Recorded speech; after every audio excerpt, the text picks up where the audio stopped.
On behalf of the League of Women Voters of the Spokane area and Spokane City Cable 5, welcome to our general election candidate forum featuring candidates for the mayor of City of Spokane. We also welcome KHQ TV, who is live streaming this event. I am Ann Murphy, your moderator, and Molly Hannon of the League is our timer.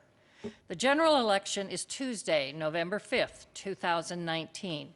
In this forum, the candidates will have an opportunity to present themselves to you, the voters, and you voters will have an opportunity to learn more about each candidate, helping you to make an informed decision when marking your ballot.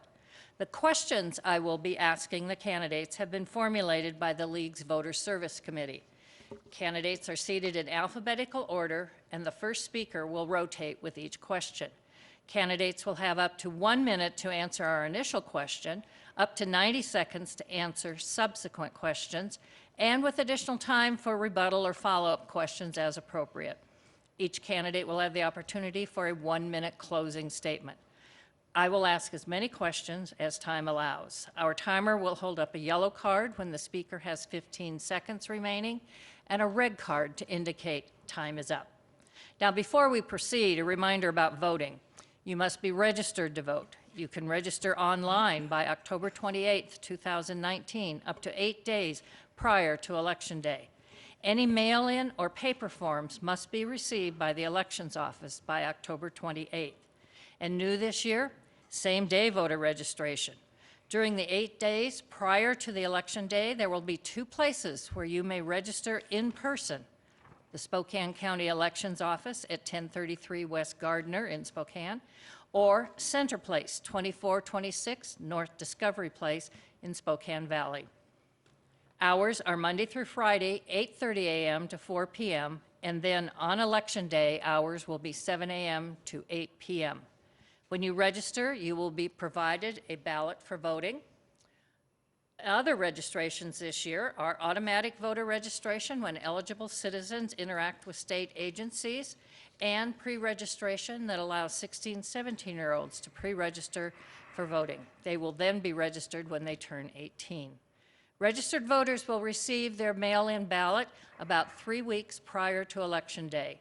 Return ballots must be postmarked, and make sure it will be postmarked in time, or deposited in conveniently located ballot boxes no later than 8 p.m. on Election Day, November 5th. Ballots can be dropped off on Election Day at one of the voter service centers. For locations of ballot boxes and voter service centers, or information about accessible voting, or other questions about casting your ballot, contact the Spokane County Elections Office, 477-2320. Contact information for candidates, as well as a voter's guide, can also be found on the website of Spokane County Elections. Additional information can be found at the state website, votewa.gov, and on the League of Women Voters online voter guide, vote411.org. And now we will meet the candidates for mayor of the City of Spokane. This is a nonpartisan race, and all voters within the City of Spokane will vote. Joining us today are Ben Stuckert and Nadine Woodward. Candidates will have up to 1 minute to answer our first question, and we'll begin with Mr. Stuckert.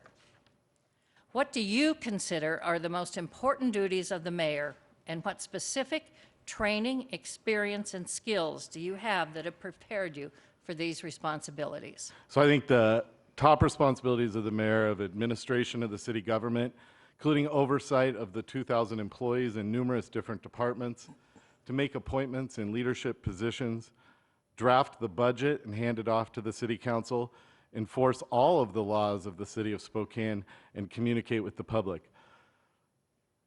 I've been leader of a $26 million agency, Tickets West, for 7 years, and I had 50 employees. I've also started a nonprofit that went from startup with nothing to 10 employees when I left 3 years later, and for the last 7.5 years, I've been on the city council, so I know how government works. I've seen the successes and I've seen the failures of city government over the last 7.5 years, and I'm the only candidate running with the type of management experience I believe and the experience in government that we need. Thank you. Ms. Woodward. I see the main responsibility of mayor is overseeing not just the city hall and its 2,000 plus employees, but a budget of nearly $1 billion. And I believe that our mayor, David Condon, has given our next mayor a great gift in a city that is on solid financial footing, a budget that is balanced, a city that spends within its means. And as a business owner, I understand the importance of that and will continue those responsible fiscal policies. I don't come from a place of political experience. I've never thought political experience was the best experience, but I do come from a place of being immersed in Spokane issues for 28 years and in a position of public trust, and I think that's what this election is about. And this race in particular is who you trust to be Spokane's next leader. Ben has already admitted that the first time that he ran for mayor and dropped out to become, into the race for Congress, that he would be a better legislator than an administrator. And as a business owner, I understand fiscal management policies, and that is a strength. Okay, thank you. And now we'll move into some other questions that relate to things that are going on in Spokane. And this first one is interested in that Spokane is reported to have approximately 350 of what are called zombie houses throughout the city.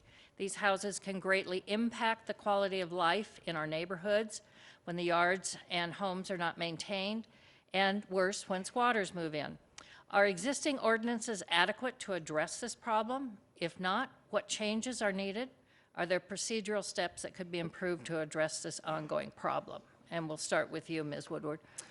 If you're talking about zombie houses as being some of the abandoned houses that do become targets for squatters and drug activity, I think code enforcement definitely in the city of Spokane needs to be stepped up in that area. In fact, the city right now has identified about 1,200 abandoned homes in the city, and I would love to see some innovative and creative work being done to get ownership of those homes and compel people to change some of those into mesh housing or transitional housing as we try to chip away at our homeless issue and get people off the streets, out of their addiction, into drug treatment programs, and then into transitional housing. So I see that there's a real opportunity for our city to be able to do that. Other cities have done it very successfully. We have some ministries in Spokane right now that are doing that, and I would like to see that happen on a more regular basis.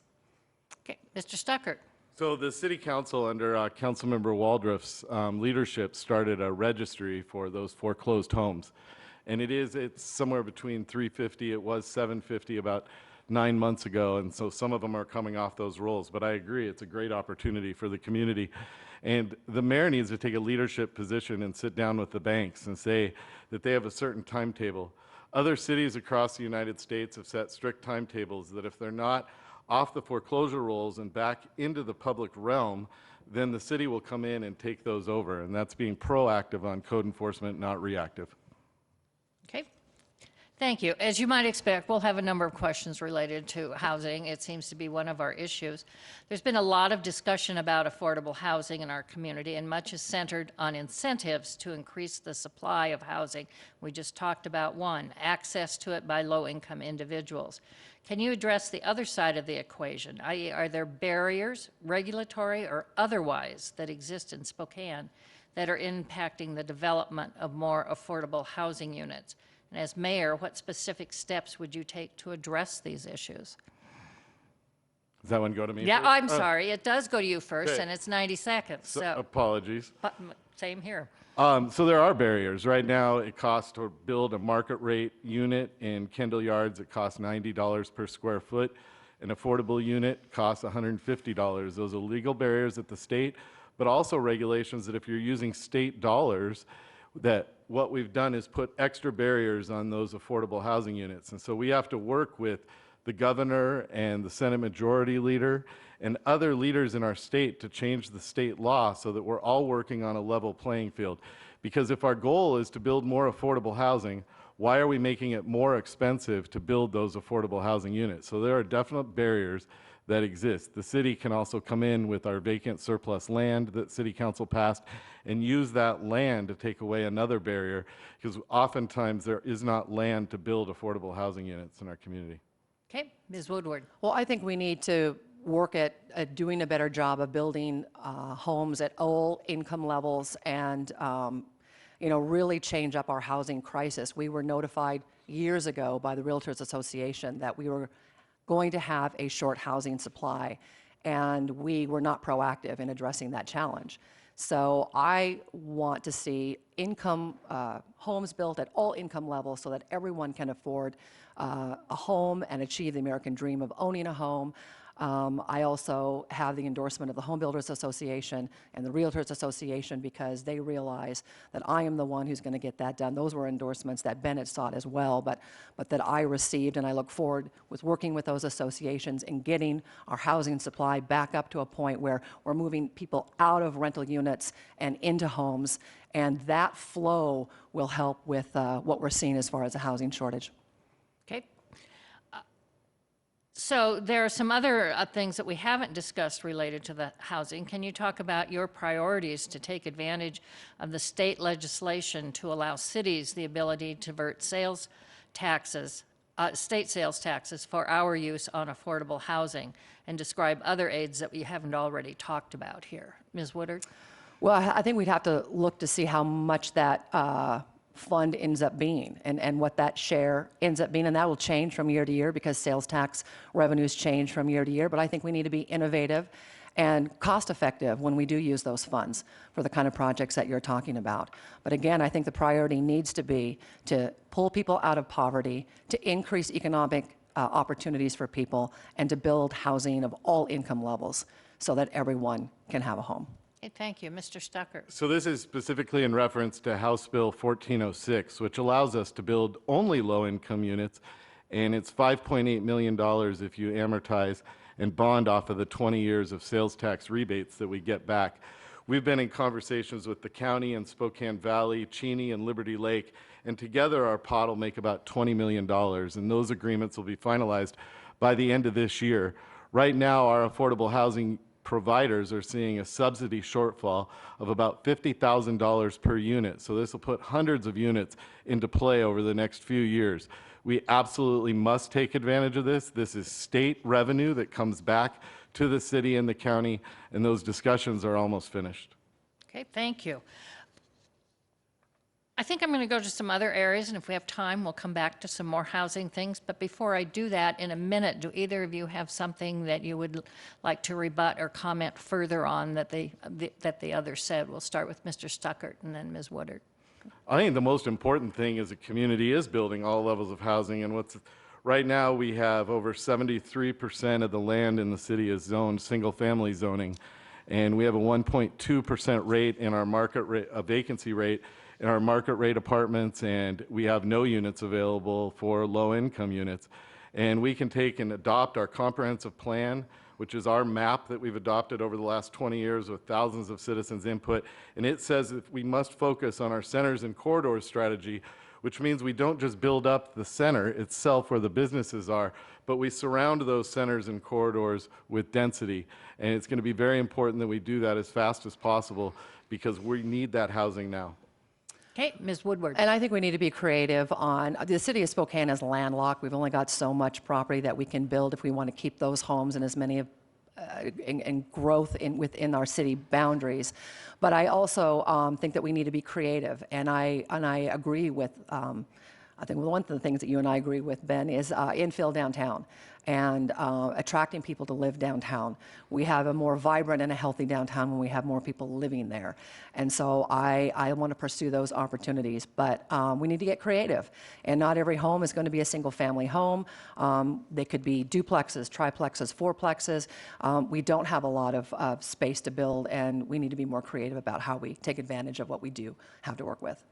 Okay, we'll move into some other areas now, and we'll start with you, Ms. Woodward. Property crime continues to plague many Spokane neighborhoods. Where would you prioritize property crime relative to other competing priorities for police resources? As mayor, how would you work with the police department to accomplish your priorities? Well, I look forward to working with the police department as Spokane's next mayor. I did receive the Police Guild endorsement, an endorsement that Ben has said that he would never seek or want. So I look forward with working with our men and women in blue to make property crimes, again, a priority. And I understand that they are understaffed and overwhelmed with the majority of the crimes that are happening. I'm hearing more and more from officers who say we take a report, but we don't have the time or the staff to follow up and actually investigate. And I hear from a lot of people out in the community who no longer even report property crime because they know that there's going to be nothing done about it, and it won't be resolved in any timely manner. So I look forward to making that a priority. I think we need to change the culture within our police department to, again, make sure that our hardworking taxpayers are protected in their homes, in their neighborhoods, and if they are the victim of crime, that those crimes are investigated. Mr. Stuckert. I agree. Public safety is a huge concern. That's why over the last 8 years, I've led with the mayor on adding 52 officers to the budget. That's more than in any period in the city's history. We have a higher level of police officers on the force, but most importantly, in February, I put on the ballot a public safety levy, which is going to put 5 more investigators on property crime in our community. My opponent, unfortunately, said she would find the $5.8 million because it's a drop in the bucket. And unfortunately, I've seen the city budget. I actually am enforced with improving that city budget every year, and $5.8 million is not a drop in the bucket. It was the last resort after the last 6 years of putting new officers on the street that we did that. So it's going to be a top priority to implement the public safety levy. Okay. So while we're on the subject of policing, it has now been nearly 3 years since the expiration of the most recent contract with the Police Guild. What do you see as the major barriers to completing a new contract, and how would you address them? And we start with you, Mr. Stuckert. Well, that's complicated because my briefings are in executive session, but I can let you know that it's not the council that negotiates contracts. It's the mayor's office. And I'm not going to get into any more detail because I've been briefed in executive session where those are. But if I were mayor, we could solve that problem in 2 hours. Okay, Ms. Woodward. I look forward to negotiating that contract with our officers. I think 3 years is a long time for them to wait to have a contract finalized, and I will look forward to doing that. I do understand that the ombudsman situation is hampering that ability to get that contract negotiated. But I do believe in police oversight when it comes to the ombudsman. The voters overwhelmingly approved an ombudsman, and I think that within the city charter that the authority of the ombudsman is limited and needs to stay that way, but we need to be able to work this out, and we need to get a contract for those officers, and we need to get those officers staffed. I did not vote for the public safety bond because, again, I did not think that a tax resort was the way to go, and when taxes are raised or levies are passed specifically to fund police officers, we will find out that in the next 2.5 years, that levy will not provide the funding to keep those officers staffed. And that's the problem with funding it that way. Okay, so let's explore this a little bit more in terms of the funding. You two have obviously disagreed on the funding, and then I'll have another follow-up question. So you approved the funding, of course, Mr. Stuckert. So what else do you see that can help with your priority here?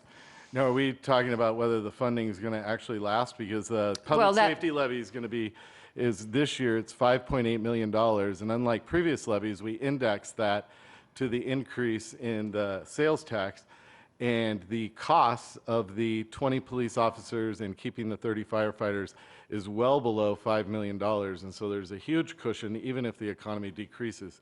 So the public safety levy is not going to collapse and not fund what the citizens voted for. That's just not true.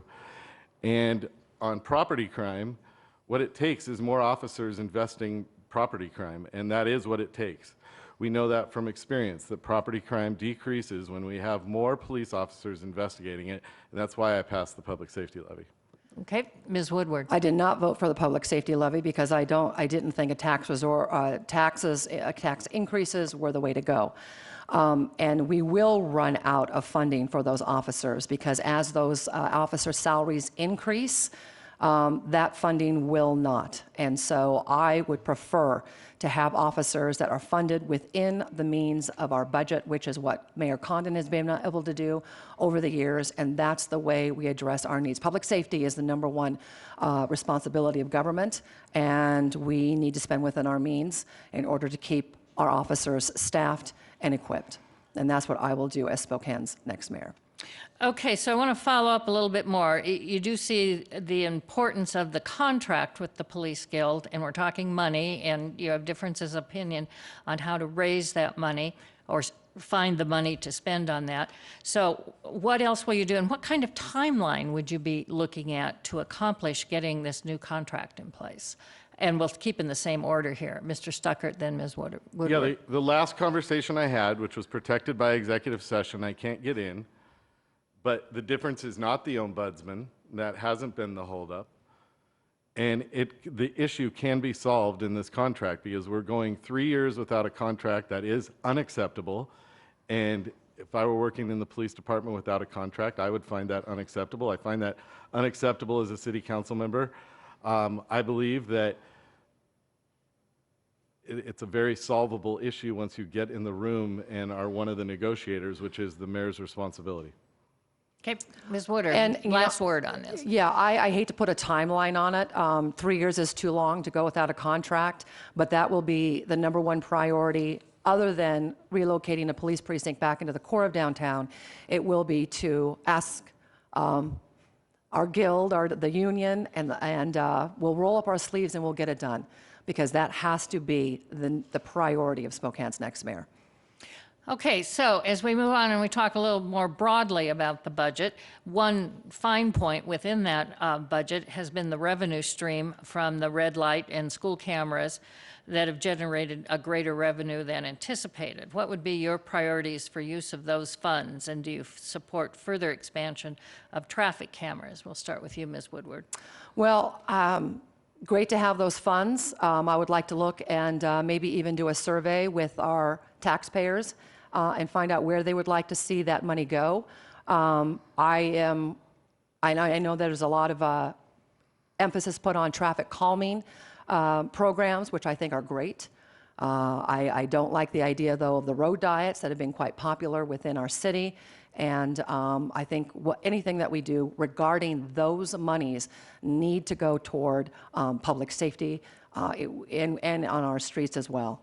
We've seen that a lot of the road diets have caused even more congestion on our streets, and quite frankly, public safety issues. When I do ride-alongs with the cops, with our officers, and they can't make calls in an expedient manner because of all the traffic that we're experiencing as we're growing as a city.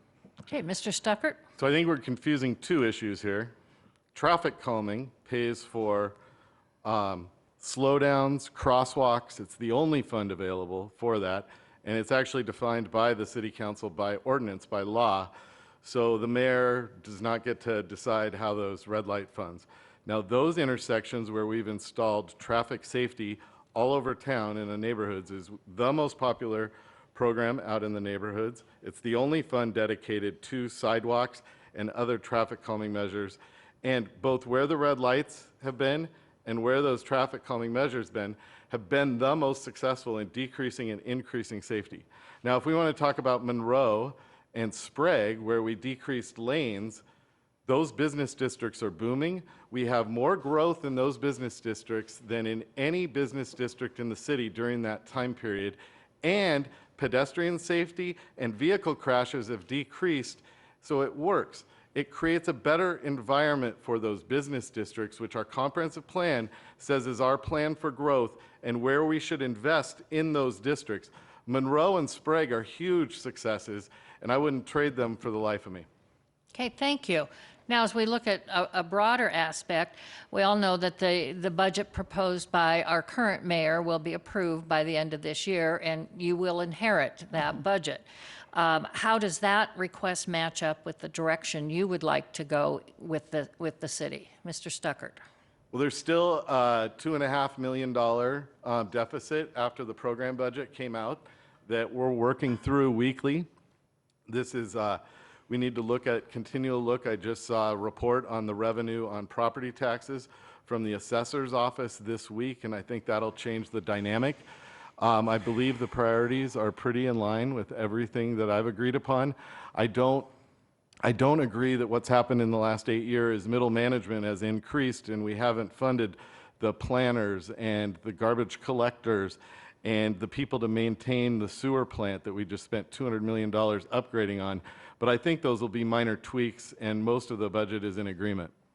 Okay, thank you. Ms. Woodward. Well, like I said it before, I appreciate a mayor who's been able to spend within our means for the most part and provide a balanced budget every single year, and that's a management policy that I will continue as well within our budget.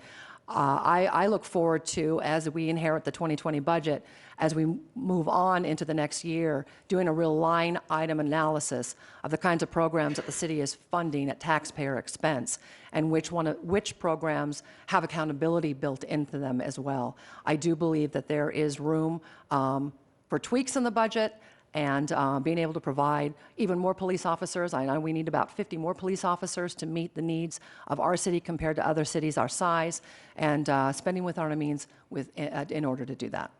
Okay.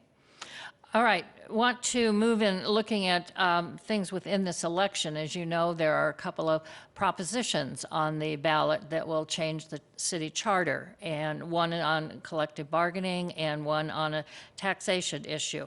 Why would you support or disagree with the approach of changing the charter on these items? We'll start with you, Ms. Woodward. So you're talking about the ban the city charter change that would ban an income tax, as a well as local the one income on tax, collective bargaining. and transparency and collective bargaining. Are you asking if we approve those, or I'm what? asking, do you support or disagree Yeah. with using the city charter to make these changes? Well, or the I do in changes in general? I do in this instance of the local income tax. As more cities are going to be passing income taxes, the voters of the state of Washington have turned that down 9 different times over the years. So now they're allowing cities to make those decisions, and in order to keep us economically viable and a strong city in the future, I think that's imperative that we rewrite our charter to include a ban for local income tax. I've talked to numerous businesses that have said, if the city of Spokane passes a local income tax, they will move out of our city. As far as transparency and collective bargaining, I come from a place of if we weren't filing a public records request weekly, we were in trouble as reporters. And I think the voters deserve to see how the sausage is made when it comes to negotiating union contracts. Okay, Mr. Stuckert. Well, so in the hearing, on Proposition 1 on transparency and collective bargaining, the hearing examiner correctly pointed out that state law is very clear that negotiations and the rules for those negotiations must be agreed to by both sides. So what we'd be doing is passing a charter change that puts us in direct conflict with state law, and we would directly go, if we tried to hold transparent bargaining, we would immediately go to PERC, and it would cost hundreds of thousands of dollars of the citizens' money. It's an absolutely bad investment when state law is clear that the rules must be negotiated by both sides. The city's hearing examiner clearly stated that in his opinion. On the income tax, state law is actually very clear, and the Supreme Court just ruled that Seattle could not pass their own income tax. So this is something actually looking for a problem. But my bigger worry is that the proponents of this have said this doesn't only deal with the income tax, but it'll also affect a B&O tax, which is what actually paid for Expo 74. We should be able to go to the voters for that someday if we have some need like Expo 74. And legal opinions have ranged from this could affect the utility tax and bankrupt the city. Okay, thank you. The city has taken a number of steps to increase sustainability in city operations, such as converting vehicles to operate on liquefied natural gas and the addition of software that shuts down computers automatically when you're not in use. How can the city government be part of creating more sustainable practices throughout Spokane, including in the private and nonprofit sectors of our community, so that we can have an effect on the climate disruption that's happening around us? Mr. Stuckert, 90 seconds. So climate change is real. 97% of climate scientists agree that this is human caused. Cities account for 2/3 of the world's emissions. Our built environment in Spokane, according to our own data from Gonzaga University, is our built environment accounts for 50% of the emissions in the city of Spokane. By increasing density in our city, we can decrease emissions by 20%. And so that's the centers and corridors and how we build those out and create more walkable environments in those. Cities can innovate, and they're leading innovation. We need to immediately impanel the Sustainability Committee, and a cabinet-level position in the Office of Sustainability on day one is a priority of mine if elected. Okay, Ms. Woodward. I applaud our city right now being recognized as a green city. Our stormwater projects that we've invested millions and millions of dollars in that have kept raw sewage from flowing into our Spokane River. Our Spokane River has never looked better. It is our most important natural resource, and we need to do everything we can to protect that. As you mentioned, Ann, city vehicles that are run on compressed natural gas is a huge effort to reduce our carbon footprint. All the fact that our green waste is all composted locally, those are all great measures. We need to do more and be more innovative when it comes to reducing our carbon footprint.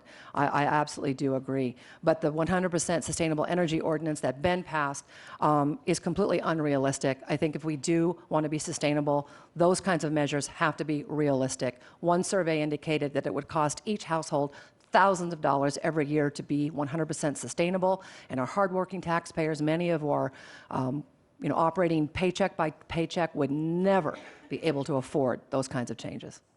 Okay, I want to give you each another 30 seconds on this if you have more to say. Mr. Stuckert.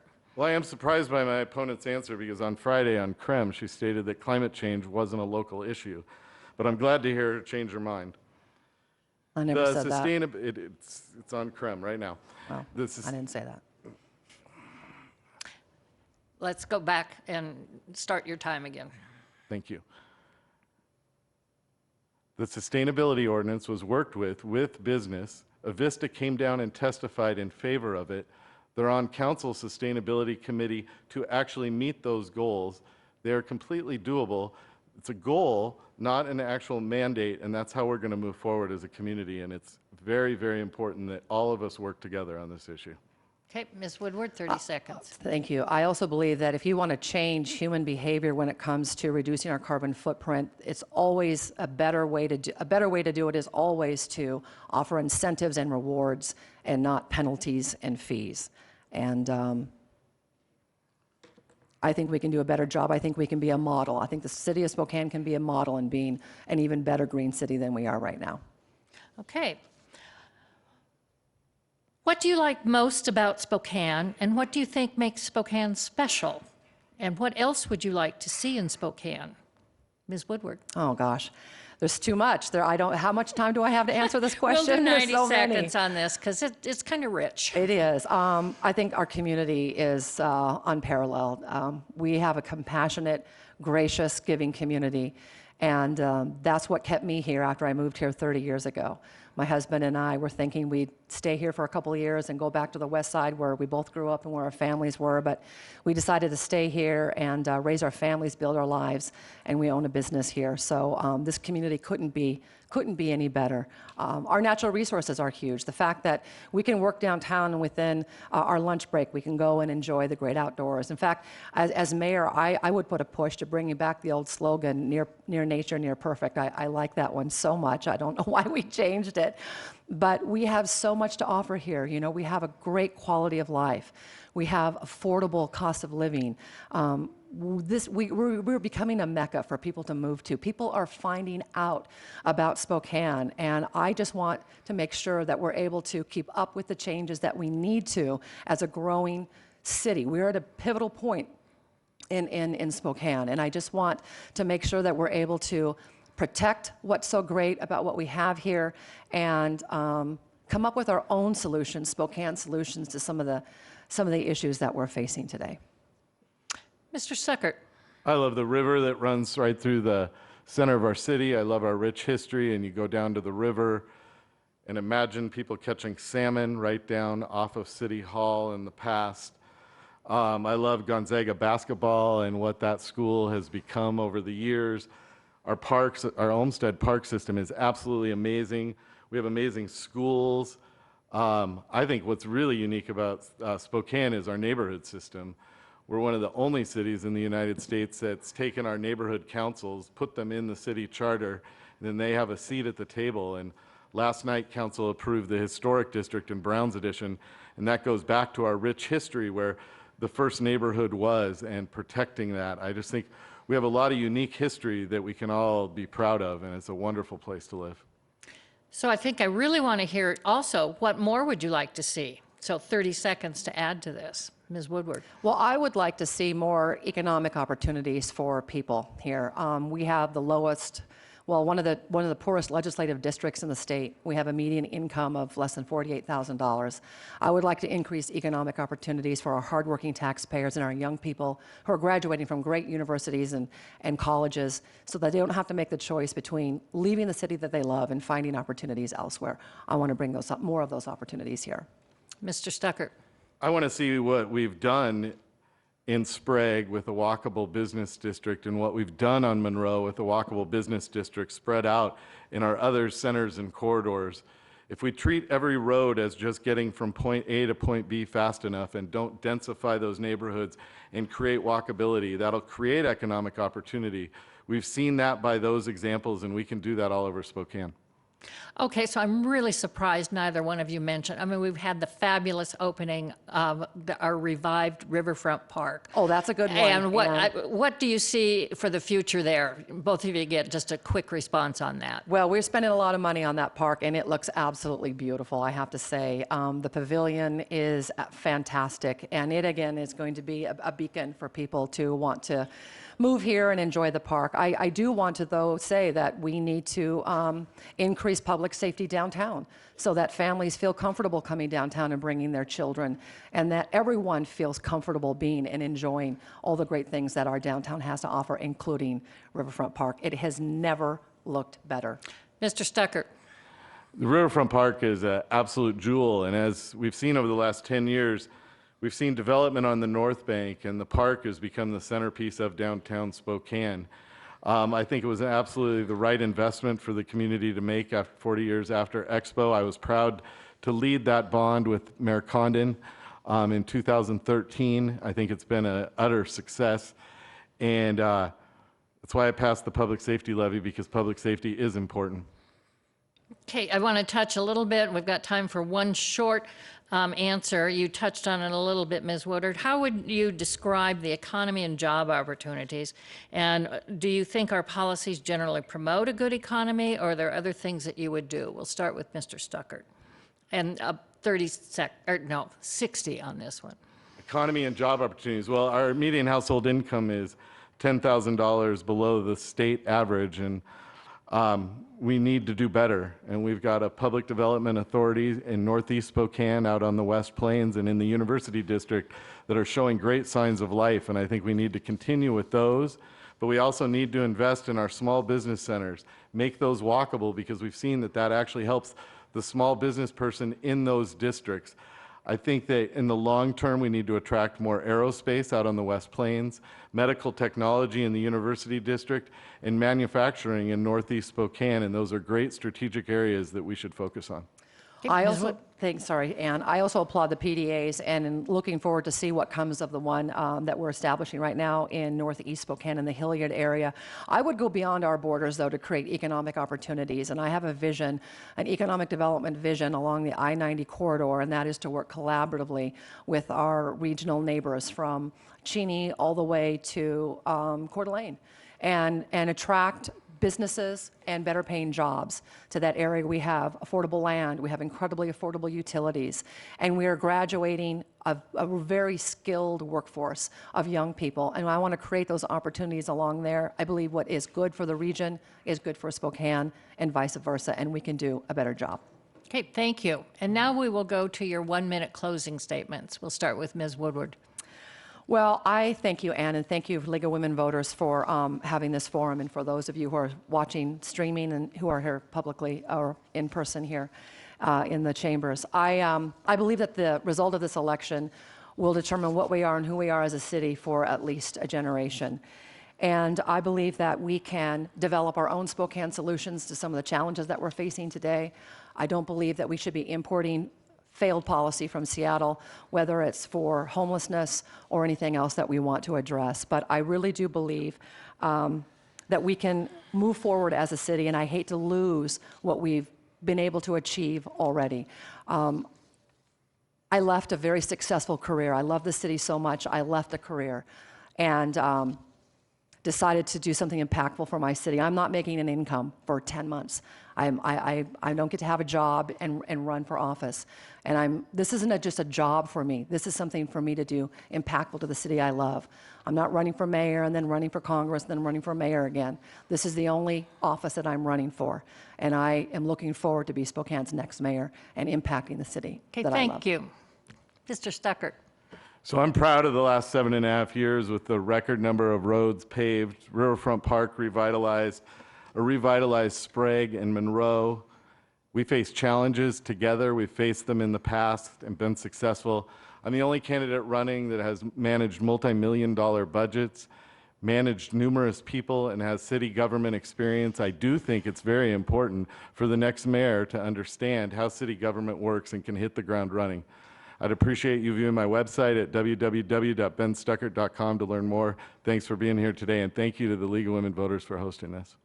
And thank you to our participating candidates for the mayor of City of Spokane. Again, they are Ben Stuckert and Nadine Woodward. Thank you. This concludes our candidate forum for mayor. Go ahead.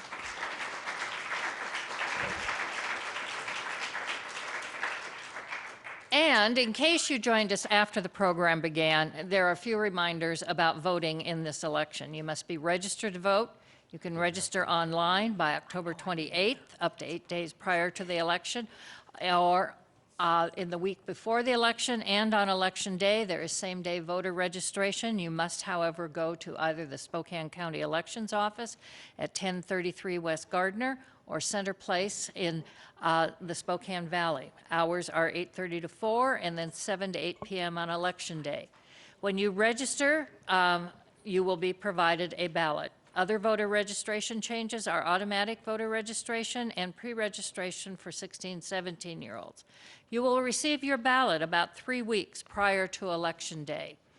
Return ballots must be postmarked, and make sure you get the correct postmark in time, or deposited in conveniently located ballot boxes no later than 8 p.m. on Election Day, November 5th. They can be dropped off at the voter service centers. For locations of ballot boxes or voter service centers or information about accessible voting units, you can call the Spokane County Elections Office at 477-2320. Contact information for the candidates as well as voters' guides can be found on the county election site. You can find more information at the state website, votewa.gov, and on the League of Women Voters online voter registration voter guide, vote411.org. On behalf of the League of Women Voters of the Spokane area, thank you to all of the candidates for their participation in this forum, and thank you to our viewing audience for your willingness to learn more about the candidates and their issues. We hope this forum has helped you in making an informed decision when you cast your ballot by Tuesday, November 5th. Thank you for joining us.